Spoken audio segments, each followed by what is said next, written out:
Dante, what is the number one thing that people can do to help improve their bone density? They can absolutely exercise, especially resistance training. What? Not take tons and tons of supplements or gain new drugs? Right. There's a place for it all. But yes, the surefire way to begin to improve your bone structure would be to continue to or start participating in muscle strengthening, bone strengthening exercise.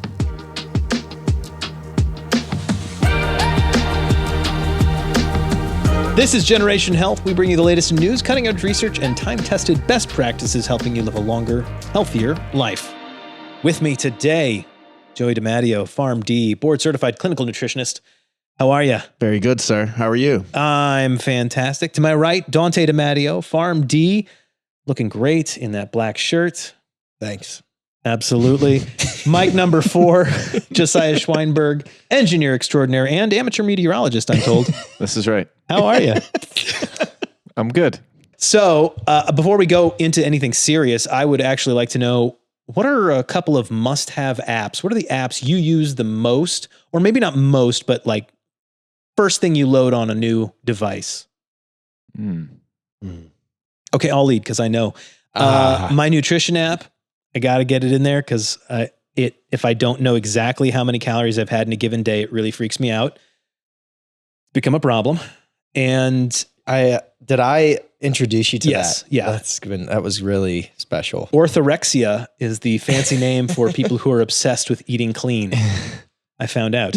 Oh gosh, what was my other one? Oh, Notion. It's a note-taking app. I love it. I put these shows together in it. It's delightful. Mm-hmm. What about you guys? I've been using the Things app for probably like a year Is or that two. An Apple thing, or is it just a...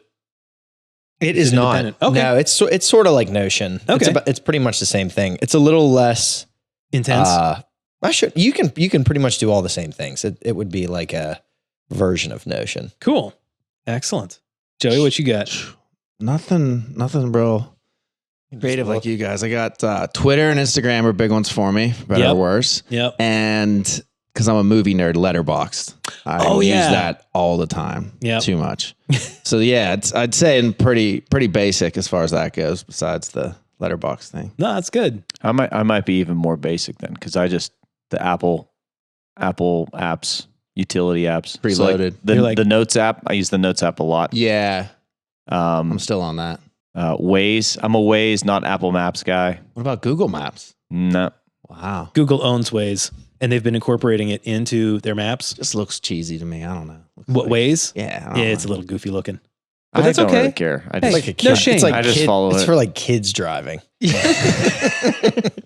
Well, I am an amateur meteorologist, so what can I say? Yeah. Any weather just a apps you'd child. like to tell us No, about? just Apple weather. Apple weather. But yeah, so Apple Notes, Waze, ChatGPT. You know, I have to have Apple weather. Gotta have Apple weather. I used to have the Weather Channel. Yeah? Yeah. I still got that. But that's not what actually got me into becoming an amateur meteorologist. No kidding. Was the weather app, yeah. Huh.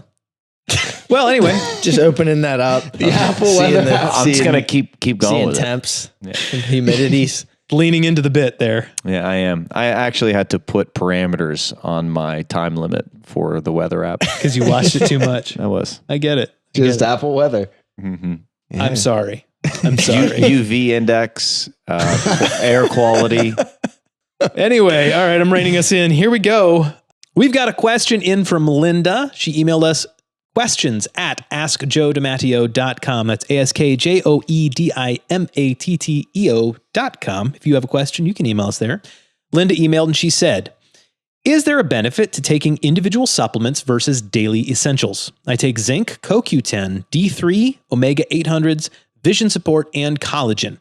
I believe your daily essentials may enable me to reduce the number of supplements and save money. That is an excellent question. So that is a great question. And that is one that we get often. So I think given that, I'll go over things a little more broadly. Okay. And then we'll address more specifically Linda's exact supplementation regimen. Yeah. So broadly speaking, daily essentials is meant to cover your bases. Okay. It's meant to fulfill needs of achieving sufficient intake of micronutrients. All right. There are 30 different vitamins and minerals in daily essentials. Okay. So this is to ensure that if there are certain gaps in your typical diet, that none of these nutrients are truly deficient in the body. Okay. Makes sense. So I think one topic that's critical here, and really even as you're looking at supplementation overall, is therapeutic supplementation versus more recommended daily intake type of supplementation. Okay. Got it. So recommended daily intake is just, again, the minimum intake that's pretty well established. Yes, it's controversial, but pretty well established regarding these essential nutrients, vitamins, minerals, okay, Sure. that are adequate to meet the needs of a healthy person. Now, as with most things, there are nuance. So for example, let's say you're eating a diet that is high in processed foods. Okay. Maybe the bread or the cereal that you're eating is fortified, meaning that since it is processed, they are adding in or back in vitamins and nutrients to round out the content, the micronutrient content of the product. Okay. Overall, this is a good thing. All right. However, whenever they are adding those vitamins and minerals back in, they're using the most basic form of the vitamin or mineral. They're covering the RDA as per the label in the most efficient and cheapest way possible. Okay. Makes sense. That form is typically not the form that is found in a whole food. Okay. So they're not mixed labeling it. It's not bad. It's honestly overall good, but there is significant nuance. So most healthy people are going to absorb those fortified nutrients well and critically be able to convert them into their bioactive form that the body can use. But not everybody does. So just because what you're eating has it in it doesn't necessarily mean that your body can use it, especially if it's the fortified version versus the naturally occurring whole food. That technically be the difference is, hey, I don't really eat a ton of vitamins. I'm sorry, I don't eat a ton of fruits and vegetables, Right. whole foods, but I look and I see that in my cereal that I ate in the morning and the bread on my sandwich for lunch, it has these things. That is good. It's a good thing that they do that, but it's just one of the many maybe nuances of why that's not the same as a whole food. It's better than nothing, but it's not ideal. Yes. And for certain people, there's going to be more of a need than others. Got it. Okay. So so the daily essentials are designed to help cover that. Yes, exactly. So then you go more into the other end of things, the therapeutic supplementation. So that's, as it sounds, you're taking a supplement to address a specific health condition or a documented vitamin deficiency. Got it. So maybe you have got poor results on a bone density scan. You're taking calcium and magnesium above RDA levels for that effect. You have documented via blood levels low vitamin D, low B12, low iron. Those are all going to be taken at above RDA levels and for a specific documented reason. Right. Okay? Then kind of the other side of this therapeutic supplementation are the herbs. None of those have RDAs, obviously. Those are all taken for a therapeutic effect. Some of Linda's supplements fall into that category. Also, taking above RDI something like vitamin C. So maybe you read a study that it can help with the immune system. Maybe it's wintertime and you're deciding you want to do that. You are taking a level that's above what Daily Essentials would be designed for a therapeutic effect. Okay. All right. So if I'm understanding you correctly, Daily Essentials are designed to meet your basic levels. And then when there's a need for a therapeutic or greater than normal dosage, that's what the other supplements are for. Yes, exactly. Okay. Yeah, the only exception that is important to cover is the B vitamins. Okay. Daily Essentials has what I would describe as therapeutic levels of the family of B vitamins. Okay. And why is that? B vitamins are very commonly depleted by certain medications, commonly used ones, and by alcohol. The demand for B vitamins goes up under stressful conditions. We know how common those are for all of us. Yep. B vitamins are involved in production of neurotransmitters, so they have an effect on our mood and ability to focus. They're also involved in energy production at the cellular level because they're a coenzyme in the Krebs cycle. Mm-hmm. Okay. Critically important also, B vitamins, particularly again, B12 and folic acid, even when they're consumed in a basic multivitamin or in a processed fortified food, again, they are not necessarily being converted well. So those are ones that even in a diet that on paper, so to say, is good, Daily Essentials, because of the form of those Bs, is covering that base. Cool. And then critically, B vitamins are water soluble. So you say, well, I don't know that I need a therapeutic dose of the Bs, and you may not. They are water soluble. They're not mega doses, but yes, they're a therapeutic. They're above RDI. So the body will not accumulate them. It will not store them. So you're limiting any downside. So those are the reasons why Bs have been designed in this product to be more in the therapeutic level. The dailies. Okay, so let's talk about Linda's situation specifically. She's got zinc, CoQ10, D3, omegas, and Vision Sport and collagen. I don't think a lot of those are in the daily essentials, are there? Exactly. So yes, we'll kind of touch on each one. Omegas, there's no omega-3 content in daily essentials. Right. Omega-3s are a subset of fats, which are macronutrients. Okay, so right there, again, that's not the aim of daily essentials.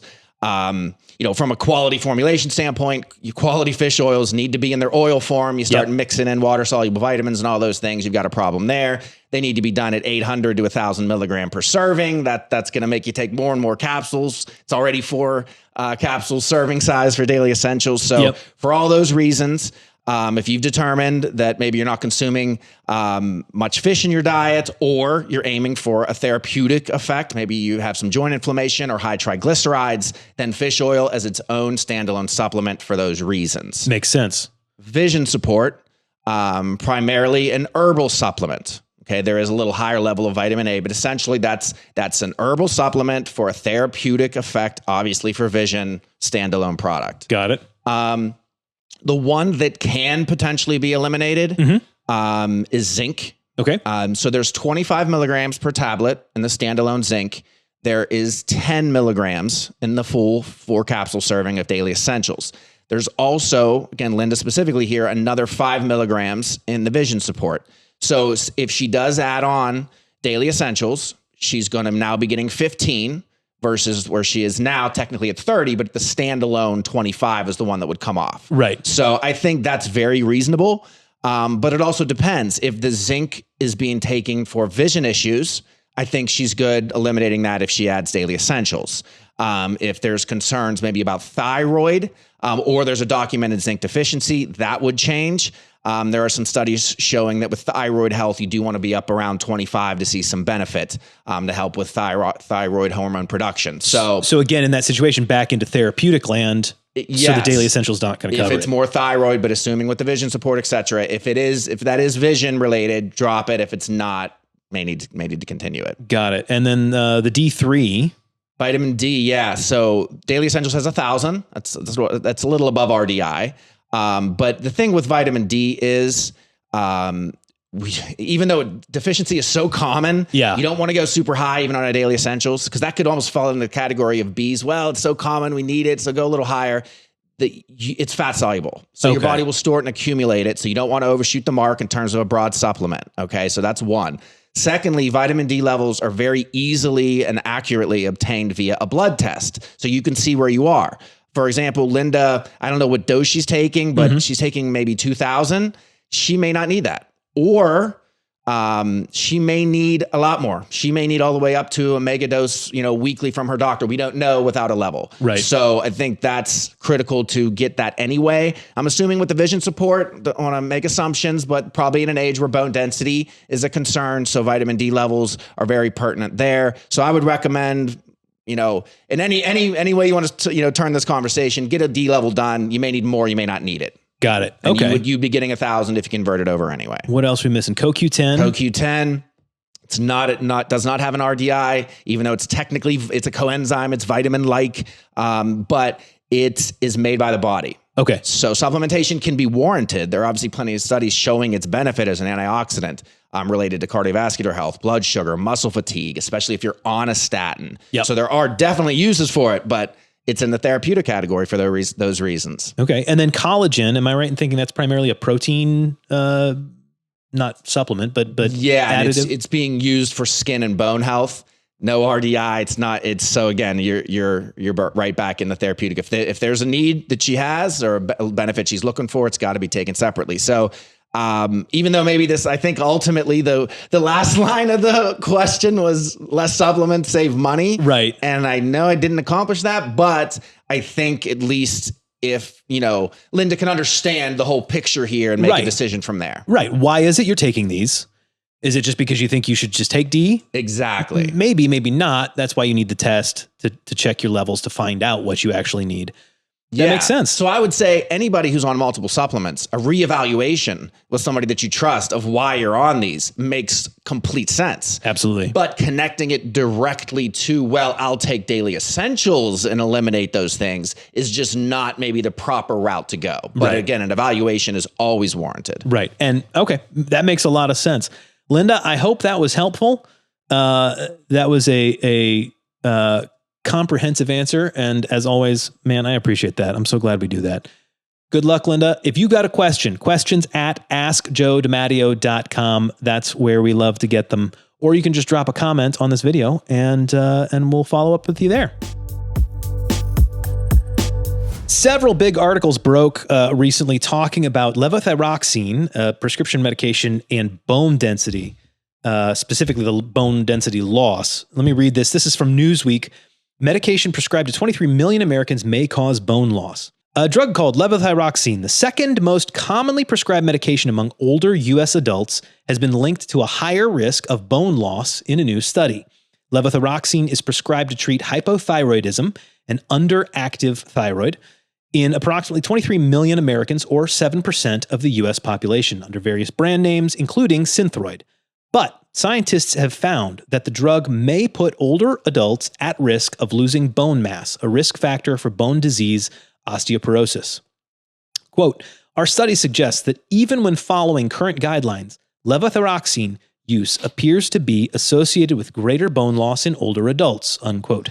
Hypothyroidism is a common condition whereby the thyroid gland does not produce enough of the hormone thyroxine, leading to fatigue, weight gain, hair loss, and other symptoms. While hypothyroidism can lead to serious and potentially fatal complications without treatment, it is possible to have too much thyroid hormone, a condition called hyperthyroidism, which can lead to palpitations, high blood pressure, shakiness, anxiety, weight loss, and an increased risk of bone fractures. Let's get into the study here. In this study, due to be presented at an annual meeting of the Radiology Society of North America, which has already happened at this point, a team of radiologists and endocrinologists specializing in X-rays and hormones, respectively, investigated the relationship between levothyroxine and bone loss over time. They used data from the Baltimore longitudinal study of aging. Of the study's subjects, 81 of them took levothyroxine and had normal thyroid hormone levels. 364 did not take the thyroid medication. After an average of 6 years, the adults taking levothyroxine were more likely to have lost more bone mass and bone density compared to those not taking thyroid medications. All right, so we're going to stop there. This is a whole lot of reading.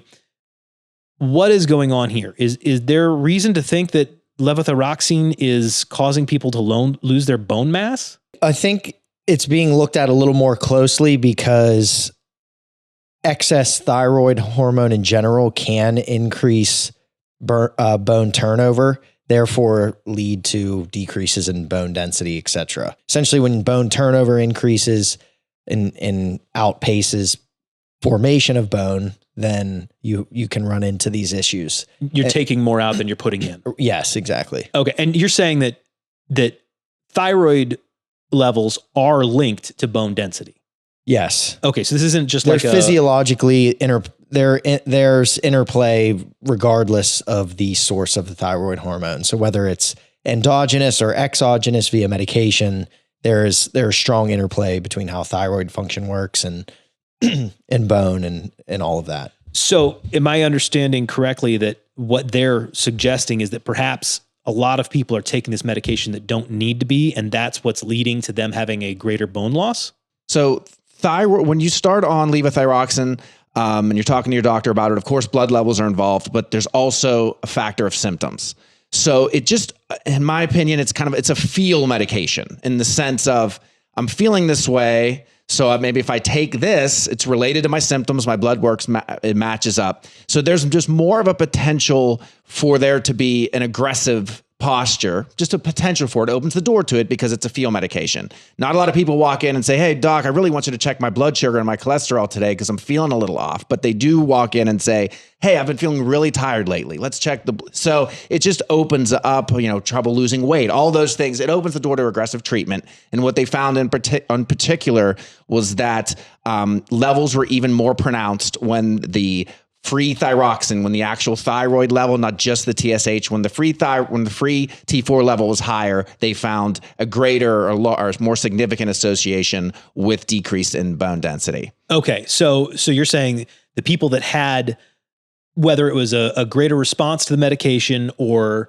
the medication was go ahead, potentially initiated a little more aggressively or dosed up a little more aggressively. It just opened the thyroid itself, I think, opens up the door to that type of treatment.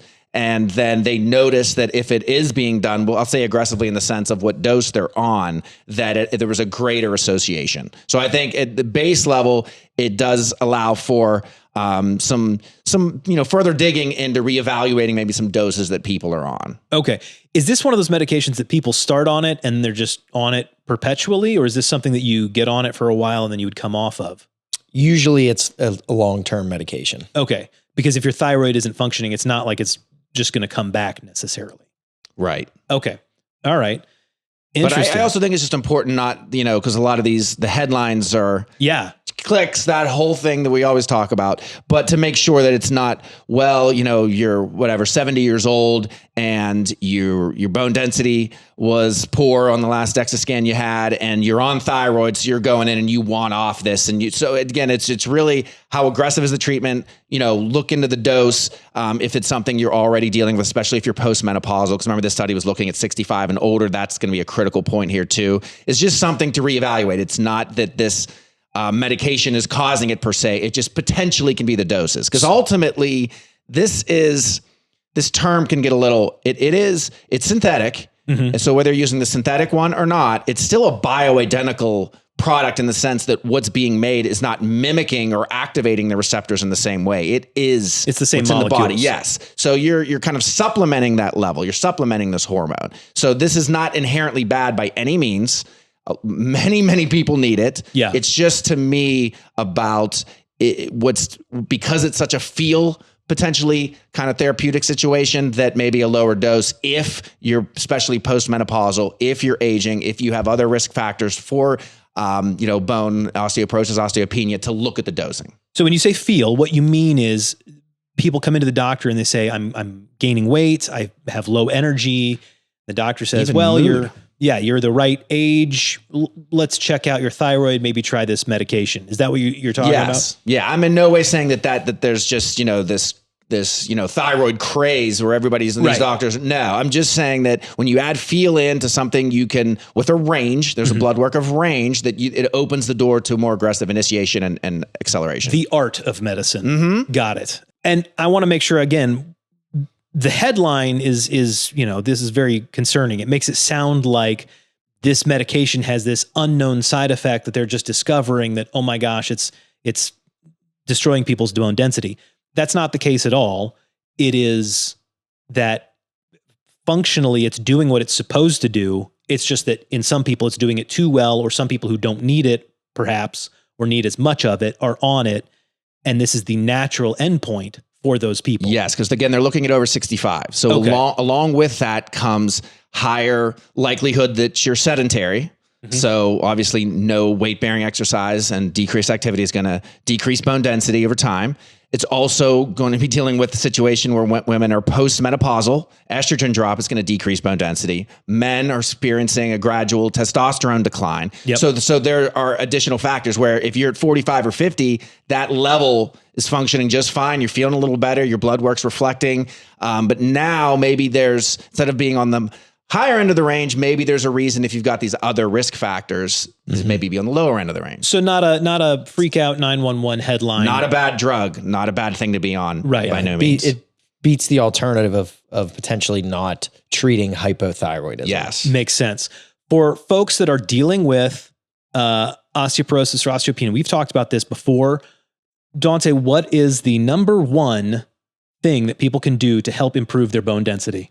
They can absolutely exercise, especially resistance training. What? Not take tons and tons of supplements or gain new drugs? Right. I mean, hey, there's a place for it all. But yes, the surefire way to begin to improve your, bone structure would be to continue to or start participating in resistance, muscle strengthening, bone strengthening exercise. So you got to put a little weight on usually. Love it. So the takeaways for folks that are hearing this, whether you're on levothyroxine or you've heard it mentioned from your doctor, is just make sure that the levels are realistic, that you're talking to the doctor and keeping up with symptoms and all those sorts of things, having your bone density checked, and then everyone should be doing some sort of resistance training to help improve their bone density as well as muscle mass and all the other things it's great for. Calcium, vitamin D, and especially if you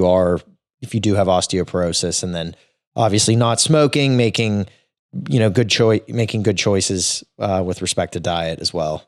Love it. Just one other thing quickly. Yeah. I think too, because Thyroid is in the article and just in, we're compounding, more alternative health. A lot of people would say, well, see, Thyroid is bad. But if you're taking the armor thyroids, the desiccated thyroids, we're dealing with the same exact issue. Again, I know that Thyroid is synthetic, but it's ultimately levothyroxine. When you take the natural one, it's a natural source of levothyroxine. So this absolutely is not an indictment on Thyroid and a pro armor natural. I'm not discussing that any further in terms of what benefits are of each. I'm just saying, don't view this as, we'll see, I'm on armor, so I don't have to worry about this, or that's why armor's a better option. Not at all. It has nothing to do with that. In this issue, not at all. Got it. Very cool. I love bringing clarity to these sorts of headlines because people get all worked up about this. And honestly, the media doesn't do a great job because I don't think most of the journalists understand the differences. This is why this kind of conversation is so helpful, making sure that the information's there, but people aren't having an immediate knee-jerk response to a headline. Very, very good. Thank you, guys. That's it for us this week. Thank you so much, as ever, to all the folks that make this show possible. Thank you to the three of you wonderful humans. If you guys have any questions, we would love to hear them. Questions at askjoedimatteo.com. That's askjoedimatteo.com.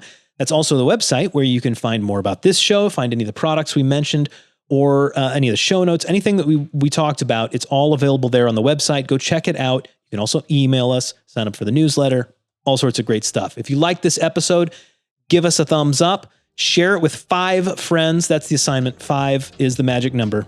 And other than that, can't wait to see you guys again soon. Have a great week, everybody.